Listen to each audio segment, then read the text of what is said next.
Hayig soon maayong adlaw o maayong gabi. Another day and great opportunity to share the word of the Lord sa imuha karon. And kini nga pulong sa Ginoo very clear jud kaayo siya and very understandable, no, ang iyahang pulong.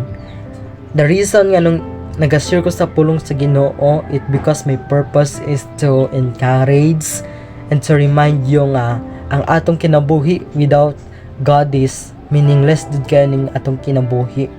But through Him, no, makaangkon jud ta og kanang kaayuhan sa atong kinabuhi, and siya jud ang dako nga maga-transform sa atong kinabuhi ug wala nay lain pa. Ana ang pulong sa Ginoo nga makita sa John 10:10. Ana siya, apan ang kawatan moanhi aron lamang pagpangawat, pagpatay ug paglaglag, mianhi ako aron makabaton kamo og kinabuhing madagayaon.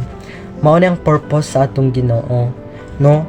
Imagine that sa first sentence gina ingon niya didto kung unsa jud ang tumong sa tawong kawatan, which is to kill the people, to corrupt the people.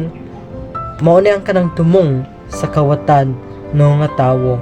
Naa sila kanang desire nga laglagon and patyon ang ilahang isig ka tawo. And kining ginasumpay nga verse diri ginaingon niya kung kinsa ang atong Ginoo, no? Ana siya, mianhi ang Ginoo or mianhi ako aron makabaton kamo og kinabuhing madagayaon, no? Mianhi ang atong Ginoo, it because ang iyahang desire makaangkon ta og kinabuhing madagayaon.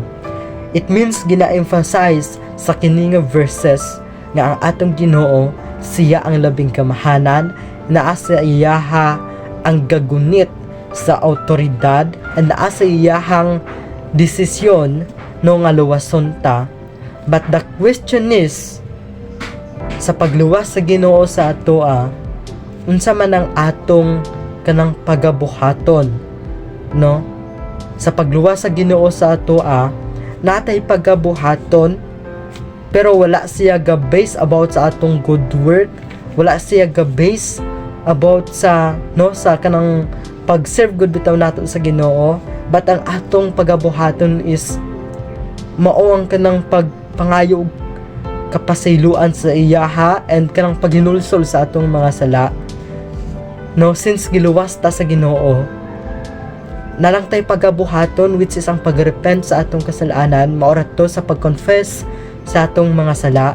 It because through that, no, kanang mga ginabuhat nato nga kaayuhan sa atong kinabuhi, bunga ra na sa atong pagtuo sa Ginoo, no? It because in our life salvation is dili jud nato ni siya kanang buhaton. It because no maayo ta nga tawo, magpakamaayo pa ta nga tawo, magahatag ta sa uban nga mga tawo, and magpakabuutan ta nga pagkatawo, wala siya ka base diha. It because salvation is mao kini ang ginahalad sa Ginoo sa ato ang atong kanang pwede mabuhat ra mao ang kanang pagpangayo og kapasayloan sa Ginoo, and even sa kanang paghinulsol sa atong sala. And through that, no, we know nga ang Ginoo paboran ta niya. That's why, brothers and sisters, kini nga verse gina-emphasize niya nga ang atong Ginoo labing kamahanan jud kaayo.